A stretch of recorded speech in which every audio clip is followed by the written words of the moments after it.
एक समय की बात है। एक राज्य में एक प्रतापी राजा राज करता था।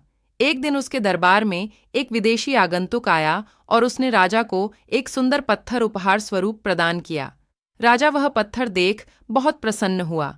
उसने उस पत्थर से भगवान विष्णु की प्रतिमा का निर्माण कर उसे राज्य के मंदिर में स्थापित करने का निर्णय लिया और प्रतिमा निर्माण का कार्य राज्य के महामंत्री को सौंप दिया।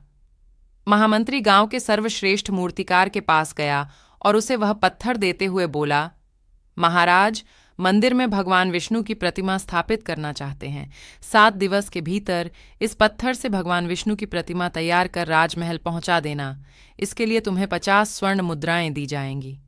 50 स्वर्ण मुद्राओं की बात सुनकर मूर्तिकार खुश हो गया और महामंत्री के जाने के उपरांत प्रतिमा का निर्माण कार्य प्रारंभ करने के उद्देश्य से अपने औजार निकाल लिए।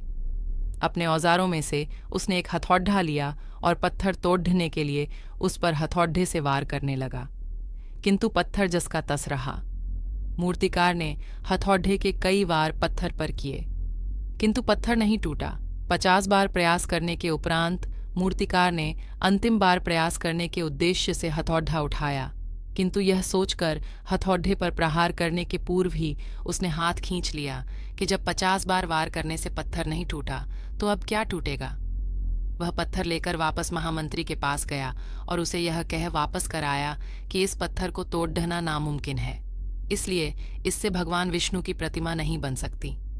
महामंत्री को राजा का आदेश हर स्थिति में पूर्ण करना था, इसलिए उसने भगवान विष्णु की प्रतिमा निर्मित करने का कार्य गांव के एक साधारण से मूर्तिकार को सौंप दिया। पत्थर लेकर मूर्तिकार ने महामंत्री के सामने ही उस पर हथौड़े से प्रहार किया और वह पत्थर एक बार में ही टूट गया। पत्थर टूटने के बाद मूर्तिकार प्रतिमा बनाने में जुट गया।